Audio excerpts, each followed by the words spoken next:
So I turned 25 last year, and with that birthday came a new milestone, a symbolic milestone. For the first time in my life, I was able to credibly say, you know, pop music was a lot different when I was a kid, in ways that I would never have predicted. I think a lot of people looked at the internet and saw people getting music recommendations off of iTunes and YouTube and thought it's probably going to be easier for independent artists to break into the mainstream in the future. And that's been true. But I don't think anyone looked at the internet in 2005 or 2006 and said, hey, you know memes, those pictures with bottom text that are kind of funny and relatable? I think in the future they will have evolved into full-fledged songs that will break into the top 10 every single year. Nor do I think that anyone could really have predicted that emo rap and reggaeton would be the two big hot genres in 2018. But as someone who likes watching the Billboard Top 100 change and evolve, one of the most interesting trends that I've seen unfold over the last few years is seeing all the pop songs, which are manufactured to be relatable to as many people as possible and to include something for every possible group, be slowly, inevitably replaced by bare, minimalist trap songs which seem to face inward instead of outwardly trying to please everyone. And as someone who grew up in the 90s and 2000s, this is a pretty different feel from most popular music that I've experienced throughout my life. I kind of feel like an art curator used to everybody coming in and enjoying these vibrant, lifelike scenes of people and animals and landscapes, and then suddenly one day I turn around and everybody's really, really into the red cube on the white background. And if there's one artist who seems to come up over and over and over again when people talk about this new trend, it's xxxtentacion. I've actually been wanting to write about or talk about xxxtentacion for over a year now, because I think he's a really interesting artist who shouldn't be dismissed, who has contributed something important to the hip-hop landscape as a whole. And even if I never totally loved and embraced his music the way a lot of people I knew did, I was still drawn back to it over and over again. But between finding out that he's an abuser, the investigation around that, and his brutal murder 6 months ago, it really started to feel like the world was conspiring against anyone who just wanted to look at and analyze his music. Just never really felt like the right time.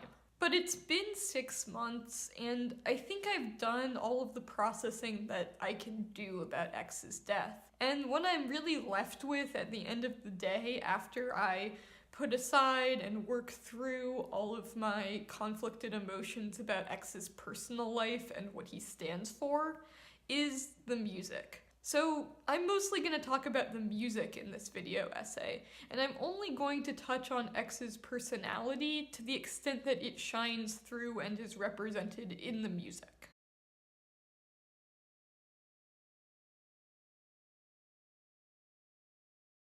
I don't hate xxxtentacion's music. There are several xxxtentacion songs that I full-heartedly enjoy and listen to often. But personally, I have always found him a rather frustrating artist. And here's why. Everything about X's aesthetic, especially during the lead-up and release of the album 17, from his hushed, pained vocals to the dreary piano instrumentals he chose, to songs that were literally called Sad, Numb, and Alone, indicated that we were going to get something vulnerable and confessional, where X opens up to us about all of his grievances and problems. He even essentially promised that in the intro to the album 17. And while there are certain songs on 17 which deliver on that promise, most of the time, X talks about his problems in such a nebulous, structureless, broad way, it's really hard to pin down any kind of specific meaning or emotion in these songs other than a general sense of depression. This is especially frustrating because X is constantly asserting that his pain exists and is really important, but he doesn't open up and give you any details about what he's feeling or put his emotions in context. It seems like he is purposefully holding back information which would help the listener understand and sympathize with him. For me, listening to an album like 17 or to a lesser extent Question Mark is kind of like listening to a Whale song.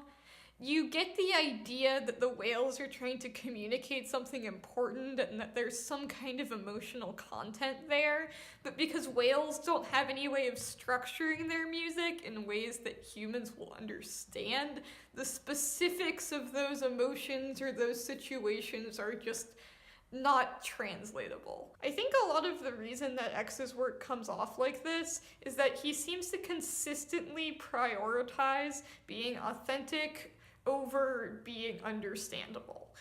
At times, it seems like he's considered and rejected all of the tools and structures musicians normally use to make their music more understandable, clear, and appealing, like structuring your pop songs into verses, choruses, and bridges, or adding good production value, or creating instrumentals which include more than a couple of different instruments. Sure, there are a lot of other experimental pop artists who also reject traditional structures, but usually they put some kind of other structure in their place, whereas X just strips everything back until he's left with the barest and simplest version of the song.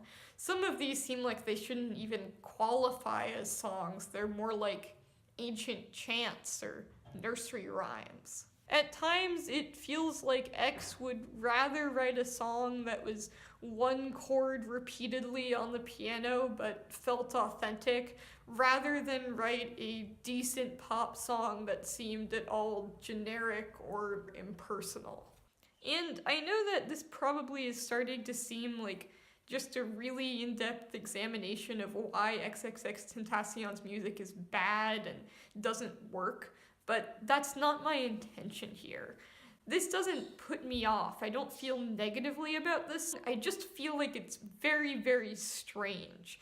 And I want to examine that strangeness and try to figure out what motivates it. It's sort of the musical version of a cult movie that plays at midnight, like Rocky Horror or Pink Flamingos. In most traditional senses, it's bad, but it's so weird that it might be doing something completely different that's actually brilliant. One of the more significant structures that X just throws out the window is the idea of having well-defined verses and choruses. About 50% of X songs are just a chorus, looped over and over and over again until the end of the track. And even on the songs that do have verses and choruses, he doesn't do a lot to differentiate one from the other.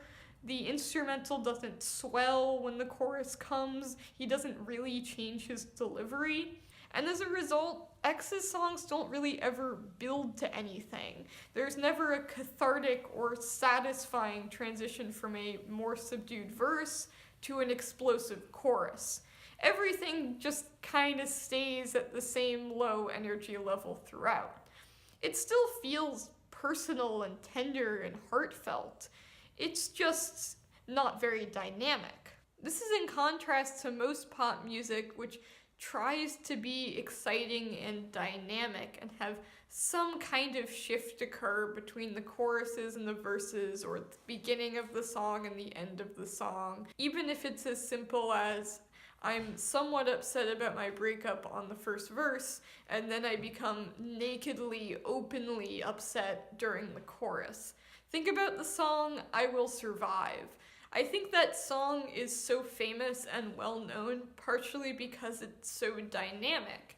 It starts out with this character being really upset that her boyfriend left her and not sure if she's going to be able to go on, and then her figuring out that she can survive in the chorus is a big revelation. It's exciting, it's cathartic. While most pop songs don't change their tone that suddenly and dramatically, there is still usually a tone shift that separates the verses from the choruses. On the first verse, the singer's job is to set the stage, explain the situation, and ease you into how she's feeling and thinking about things. On the chorus, she lets her guard down and tells you exactly how she feels, no holds barred. Once I started thinking of pop songs as setup that leads into a big reveal, I started seeing this structure absolutely everywhere, in almost every song I heard on the radio. Here are just a few examples.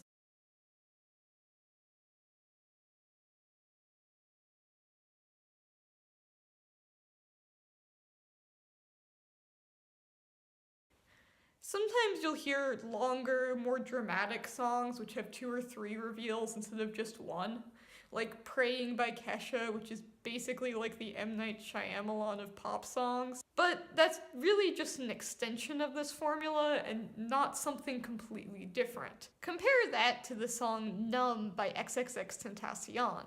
I have the lyrics here, and no, this isn't an excerpt of the lyrics, these are all of the lyrics. X never sets the scene or explains what his situation is. He doesn't try to ease you into his emotional reality. He just pushes you directly into his confusion, anger, and pain, and it's up to you to figure out what to do with it, what to make of it. We don't know why he's drowning in his tears every single year. We don't know where he is or what's going on. There's no other characters in the song besides X. All we can really say is that his pain exists and will continue to exist. It's constant, never-ending, and seemingly unattached to anything that's actually happening to him. Because X's music isn't very dynamic, and the energy level, the instrumental, and X's delivery don't tend to change that much over the course of a track, one of the few ways that X can actually indicate to his listener, hey, this particular lyric is important, is by repeating it over and over and over again. And most of the time, that's what he does. I was actually curious to quantify how repetitive these songs really are, so I ran some numbers while I was listening to some songs off of Question Mark. X says that you're changing and he can't stand it 6 times in a 2-minute song on Changes, which is approximately every 20 seconds. And even though he claims that he's drowning in his tears every single year on Numb, he is, in fact, drowning in his tears approximately every 18 seconds. And I find this repetition to be actually pretty affecting. It adds to the sense of timeless stasis in these songs, the sense that nothing ever really changes or moves forward. When X repeats every single year, I'm drowning in my tears that many times, you really do feel like he has drowned in his tears before the song started and will continue to drown in his tears long after the song has ended. That his pain is locked into this self-perpetuating rhythm that will just continue to propel itself again and again and again until the end of time. X struggled with mental health issues throughout his life, as did many other musicians, but I think that this kind of stasis is why a lot of fans point to his albums as depression music. Because the sense of not being able to move forward and having pain that seems to lack any kind of real-world impetus or context is definitely something that reminds me of depression. I also like how the entrancing, somewhat hypnotic, repetitive melodies seem like they're propelling the song forward, but in the end never really lead anywhere, just kind of keep spinning in place.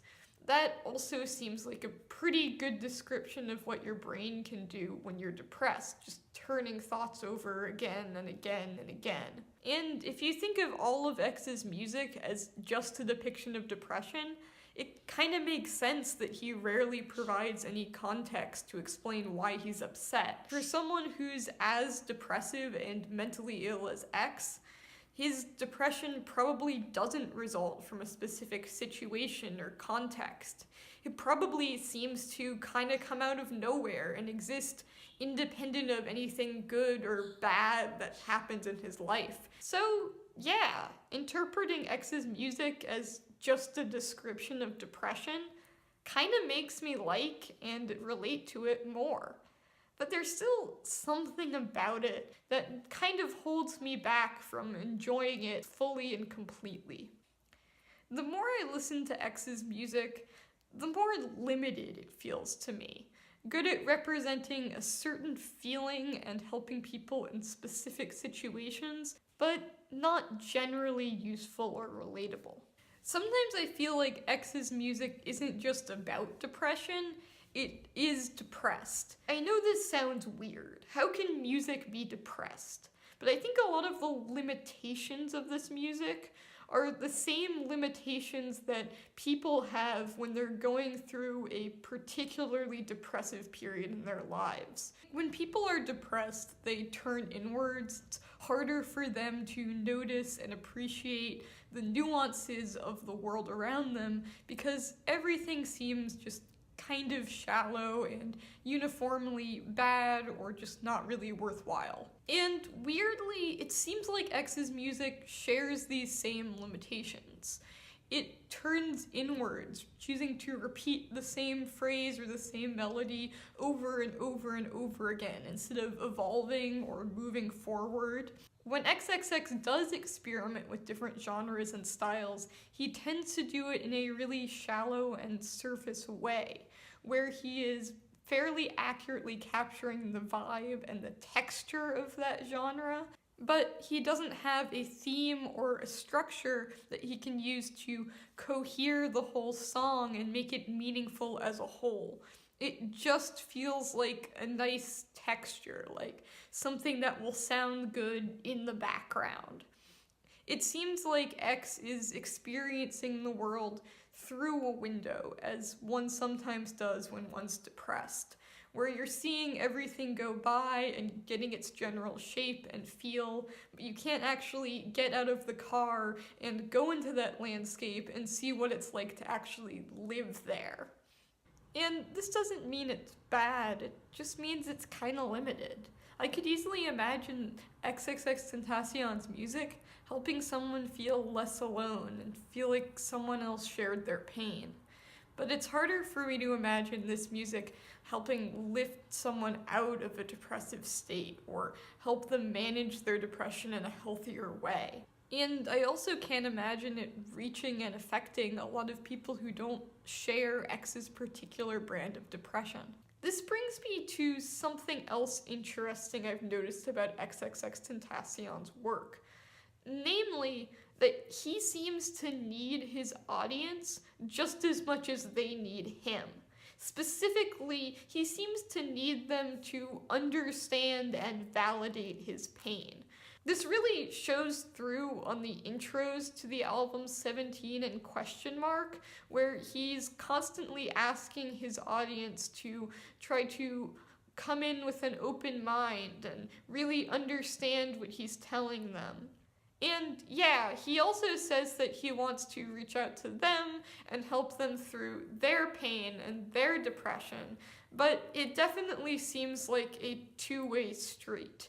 X wants to relate to them, wants to give them something, but he also wants something in return. And when I thought about this, I realized that xxxtentacion might actually need to ask this of his listeners, because really understanding his work requires a lot from his audience. xxxtentacion's songs are set almost entirely inside his own head, and he's not providing a lot of details or context or structure to help people who don't share his mind space understand. The way I think about it is this. If someone you know who's a competent writer can create some interesting characters asks you to read their novel, it's an honor. It's something they're giving you the opportunity to do.